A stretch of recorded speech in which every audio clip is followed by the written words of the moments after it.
Class we have learnt about atomic polarizability, and there we called alpha as atomic polarizability. P is equals to alpha E is the equation. So now let us move forward and try to find relation between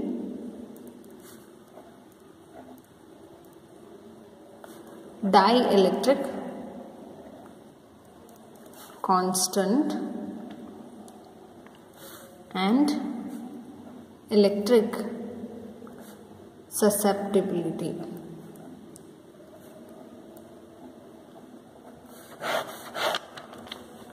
So next, for dielectric materials, this polarization will be proportional to what? It will be proportional to electric field. So we got that in electric susceptibility, epsilon naught chi is equals to P by E. So if we need P, then what we can write? P is equals to epsilon naught chi E. So this we learnt in the last class. So this is the dimensionless constant.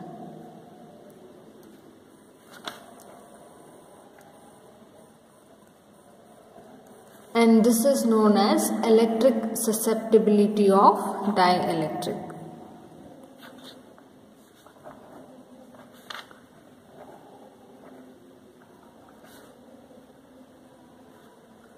Susceptibility of the dielectric. So next we also learnt the electric displacement D. D is what? Product of electric field and epsilon naught. So this we learnt in the previous lecture. So D is called electric displacement. Later, so while finding the relationship between D, E and P, we got the relation as D is equals to epsilon naught E plus P. So D is equals to what? D is equals to Q by A. But the relationship between D, P, E was D is equals to epsilon naught E plus P. So now from this equation, so let us call this as equation number 1. So from this equation number 1 and this equation number 2, we can replace this P with this value. So let us write that.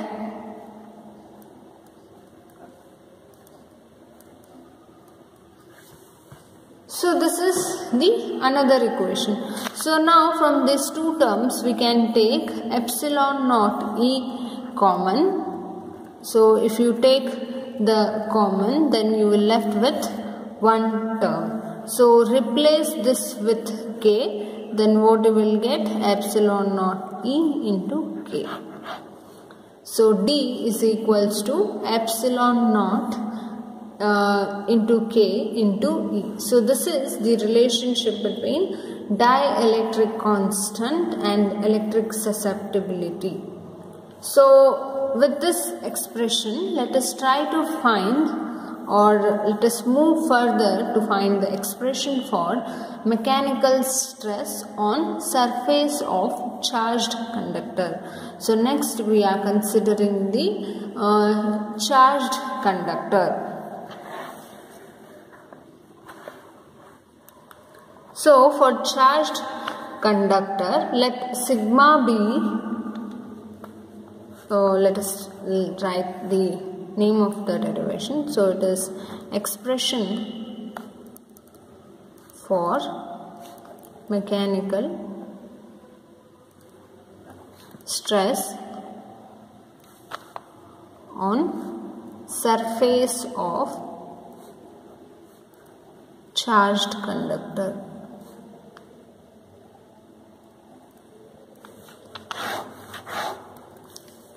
So for this, first what we need to have the charged conductor. So on this charged conductor, sigma be the surface density of charge. So this charged conductor is placed in a vacuum. So let us draw the charged conductor. So here we have plus charge everywhere. So this is positively charged conductor.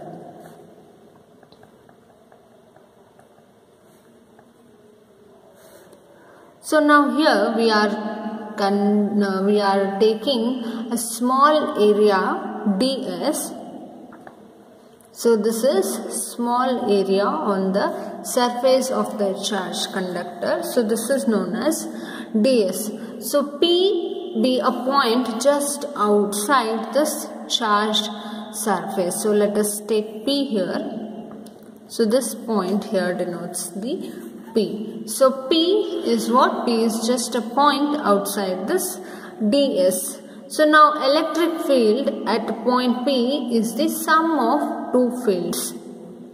So which are those electric fields? So first will be electric field due to this charges on the area ds, and electric field 2 due to charges on the rest of the surface.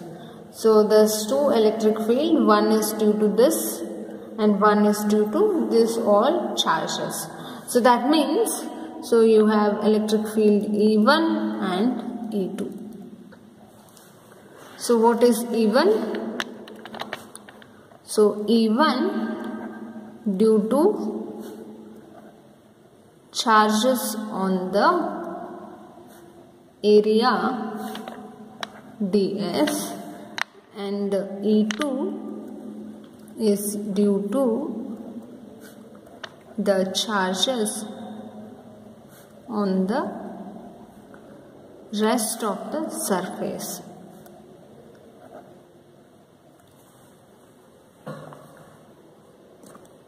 So since these two E1 and E2 are in same direction, the total field, electric field at point P can be written as what? So total field at point P is, so E is equals to E1 plus E2. So E here is what? Total field at point P, and E1, E2 are the first E1 is due to that area element ds, and the second E2 is due to the charges which are residing on the other surface of the charged conductor. Next, so we know that E1 plus E2 will be what? Sigma by epsilon naught. So now next what we have to do is we have to consider the another point Q inside the charged conductor. So you have Q here. So for this Q, so E1 will be in this direction and E2 will be in this direction. So total electric field will be what? E1 minus E2. So let us write that total electric field at point Q will be what? E is equals to E1 minus E2. Right. So this is equals to 0. So that means I can write E1 is equals to E2. Now, so let us call this as equation number 1. So here sigma by epsilon naught is equation number 1 and this as equation number 2. So with this you can write E1 is equals to E2 is equals to E by 2, that is sigma by 2 epsilon naught. So E2 here is what? Sigma by 2 epsilon naught. So next, charge on the surface ds will be what? Sigma into ds. So on this surface, if you take charge, So we will have to write for surface charge density. So surface charge density, sigma will be what? Total charge Q divided by delta Q divided by delta S. So with that we can write, so total charge delta Q is equals to sigma ds. So let us write that. So here we have charge on the surface ds. So how will we write? So surface charge density we know, surface charge density.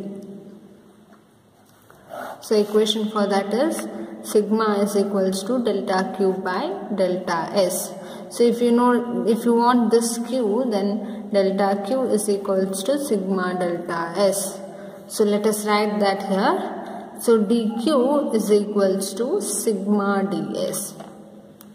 So this is the total charge on the surface ds. So therefore the total mechanical force experienced by this charge due to the charge on the rest of the surface is, so what will you write? F is equals to Q into electric field. Why? Because if you divide F by Q, then you get electric field. So if you need F, then you have to multiply charge with electric field. So that is what? Charge on ds, so that is area element ds, multiplied by electric field E2.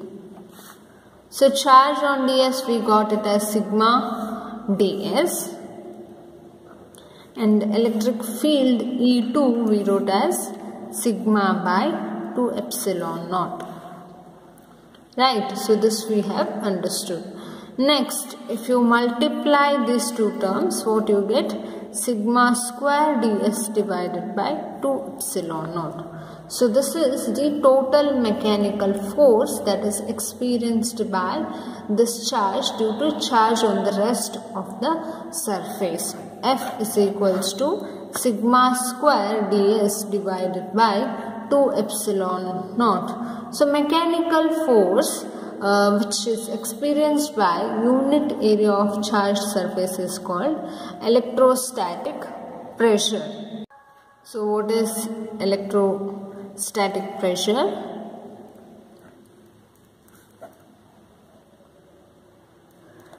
So it is mechanical force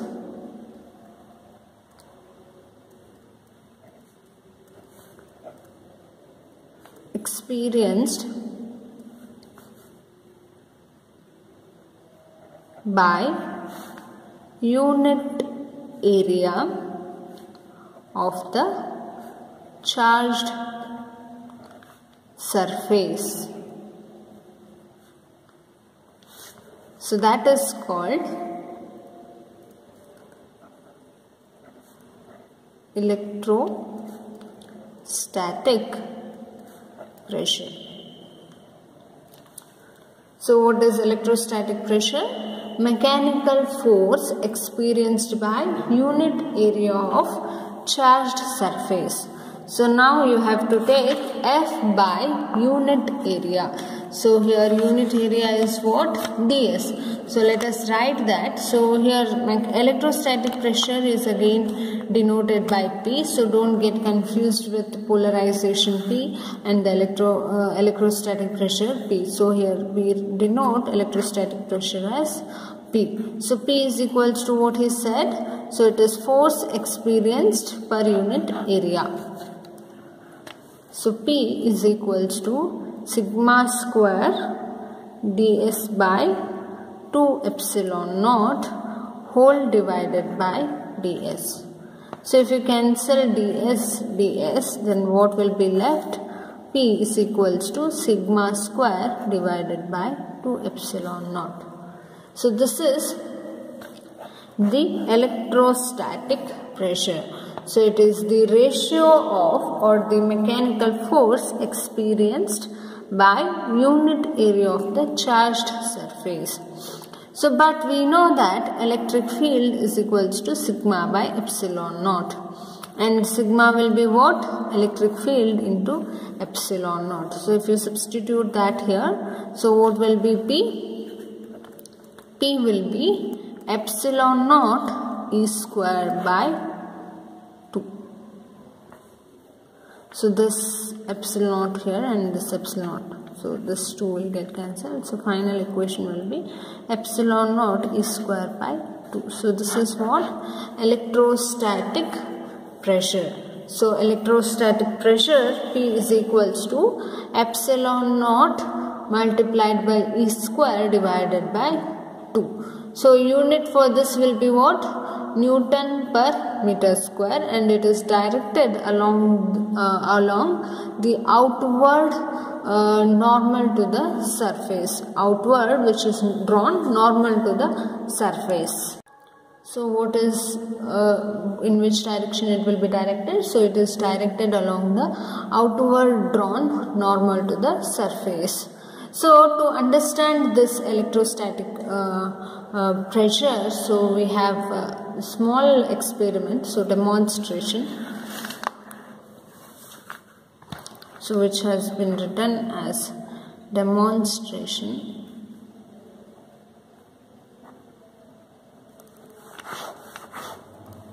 So now the outward pressure on the surface of a charged conductor can be demonstrated by charging a soap bubble. So here we are using soap bubble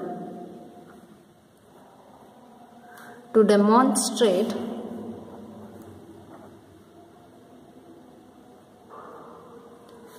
the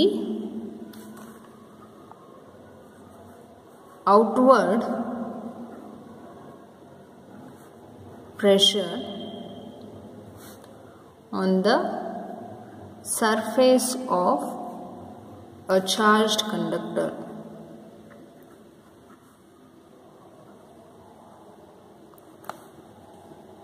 So this is the kind of experiment. Now a soap bubble, so first we have to create this soap bubble. To do that we need a metal tube. So this metal tube will be fixed in a paraffin wax. So you have a paraffin wax here.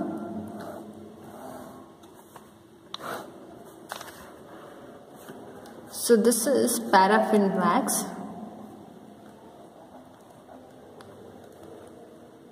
So in this we have the metal tube. So if you keep this in this paraffin wax, so this will get insulated. So this is metal tube.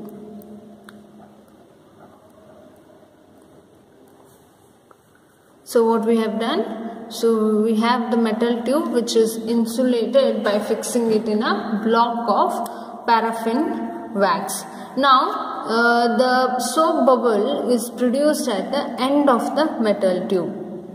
So here the soap bubble will be produced. So in one end of the metal tube the soap bubble will be produced. So this soap bubble is electrified by touching with a charged ebonite rod. So this soap bubble is electrified by touching this with the ebonite rod. So this charging by induction, charging by this ebonite rod, or this charged sphere or something, you all have learned about this in your second PUC. So we are using that method to charge or to electrify the soap bubble. So what we have done here, we have just touched the ebonite rod to the soap bubble such that this bubble can get electrified. So the charged soap bubble shows a small increase in size due to outward pull. So this charged bubble will show a small increase in size. So why? Because it will have the outward pull. So that is because of what? So that is because of the electrostatic pressure. So because of that, so the charged bubble will show a small increase in size. So this charged bubble will increases its size. So very negligible. So very lightly it increases its size. So this is again what it is a demonstration for how this outward pressure acts on the charged conductor. So the outward pressure on the surface of charged conductor is demonstrated by gradually charging the soap bubble. So if you charge the soap bubble with the ebonite rod, then you can see the outward pressure on the surface of this bubble. Hence, this is the demonstration for the last derivation, electrostatic pressure. So because of this outward pressure, the bubble increases its size. So this increases very lightly, it increases its size. So this small increase in size of the charged bubble is due to the outward pressure that is experienced by the soap bubble when it is charged with the ebonite rod.